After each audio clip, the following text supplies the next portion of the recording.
All right. You guys excited? Okay, so anyone here interested in finance and investments? I know you are. Well, when I tell you to think of the next great foreign investment frontier, what do you think of? Probably India, Brazil, maybe China. There are probably a lot of opportunities still exist in China.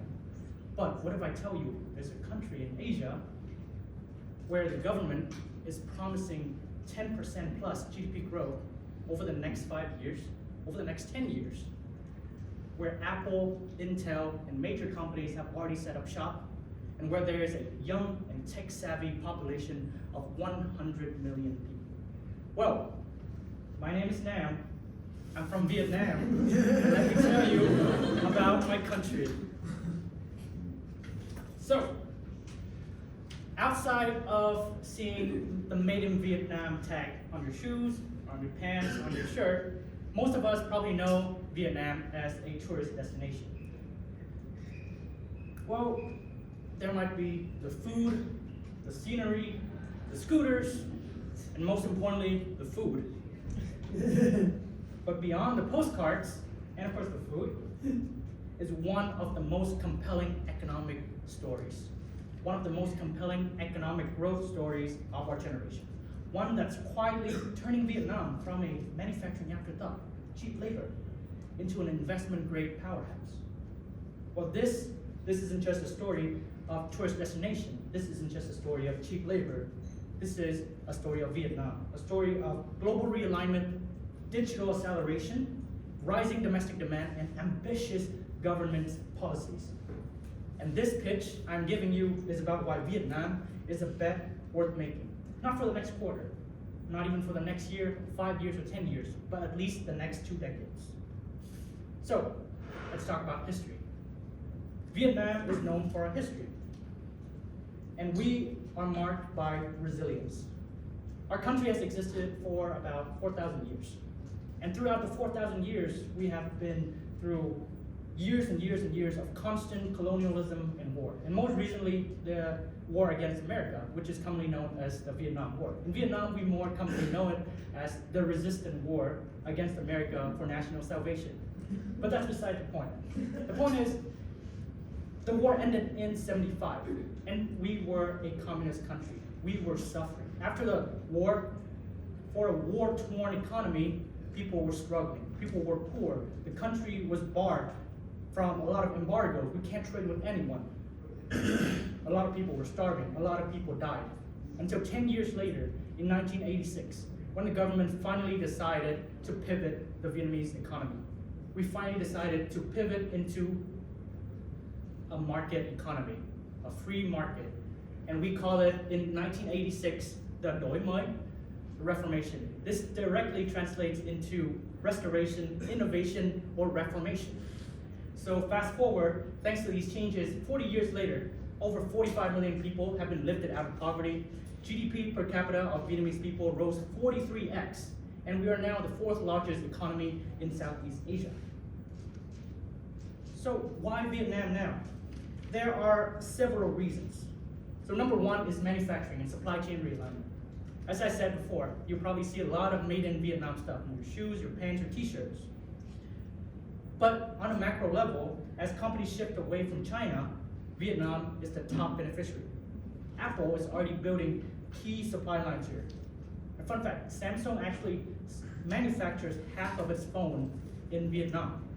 And of course, other major companies like Intel, Foxconn, Lego, Nvidia have all committed billion-dollar projects into Vietnamese industrial parks. And of course, Vietnam is also part of multiple, 15 plus to be exact, trade agreements. That means a lot of tariff-free access to a lot of key markets like Cambodia, Thailand, most of Southeast Asia. And more importantly, is the 10 plus growth target. Well, that's what our government promised. And the thing about government is they have a tendency to overpromise and underdeliver. Well, not for the Vietnamese government, not in this particular case. Over the past three development cycles, in Vietnam, we plan the development cycles for every 5 years.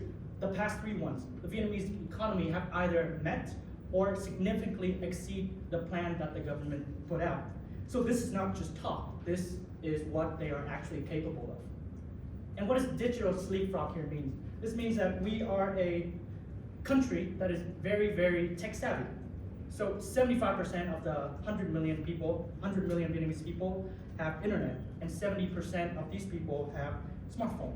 So Vietnam, being a very, very young modern country, is skipping legacy systems, and we're going straight into a mobile-first finance and commerce systems. And of course, let's talk about demographics. Again, we are a very young country. The median age is actually only 32. And with over 1 million college graduates annually, this means a rise, an upcoming rise in the middle class. And this usually signifies a GDP that is going to grow significantly fast, because the rise of the middle class means long-term demand for things like real estate, financial services, education, and health.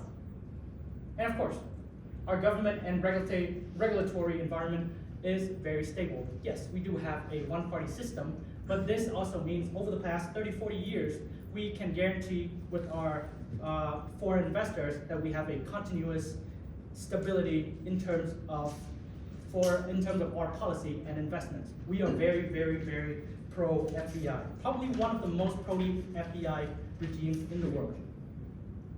And if you want to be more specific, here are a few key sectors that you probably want to look into in Vietnam.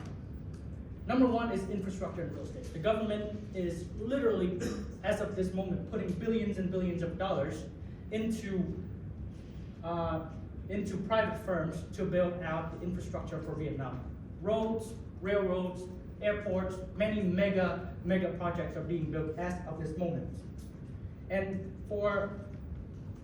in terms of real estate, our population is still growing very fast. Urban population in particular, which means real estate demand is going to outpace supply, which means prices go up for real estate. And in terms of fintech and digital banking, our banking system is getting better. However, most of Vietnamese people are either unbanked or underbanked. Mobile payments have been growing significantly fast, but in terms of the general banking system, a lot of Vietnamese people are still underbanked. A lot of Vietnamese people cannot get the loans that they want to do the things that they need to do. There is huge opportunities in this field. And then in terms of green energy, Vietnam usage of electricity is growing 10% every year. It's insane. So we are actually lacking in electricity despite having multiple plants. So we are directly, as of this moment, calling out for a lot of other countries to invest into wind turbines, solar, even nuclear energy into Vietnam. And most importantly, one that I like best is education and health. Again, with the rise of the middle class in Vietnam, people are going to put more and more and more money into education and into health. And a lot of international players who join the Vietnamese market has been seeing extremely high ROI. So the question is, why? Why am I pitching this to you? Why am I here and telling you this? Well, what have I said into this? I just read it again, and it's a bunch of bullshit. There's nothing good about this. Let me just be honest with you. Well, I think a lot of you, to be honest, a lot of you are not going to put money into Vietnam tomorrow, right? Even if you can, it's probably extremely risky. You don't know where to start. But if fast forward a few months, it's summer, and you think, oh, okay, I want to go somewhere. Why don't I go to Vietnam and see whatever this guy Nam has been spewing about is correct? That would have been a success for me, right? Or maybe a lot of you have been thinking of Vietnam as some dirt poor country who only manufactures textile. But after hearing me talk, you go, oh, Vietnam, high economic growth. That would have been a success for me.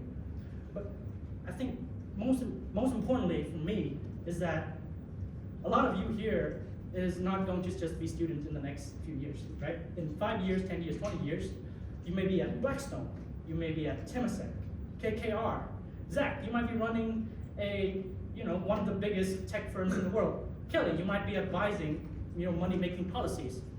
So a lot of you guys are going to directly decide how money moves, where money moves, and where markets should expand.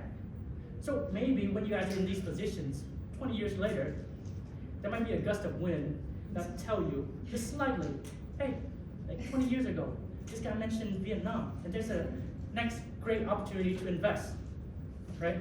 Don't forget about Vietnam. And if that happens, maybe just once, on the slight chance that that may happen, then this would have been a resounding success for me. So, what is my ask? It's very simple. Put Vietnam in your mental drawer, right? Check it once in a while, once in a year, once in a couple of years. And when it comes to the times to place your bet, remember that you hear it here first. Oh.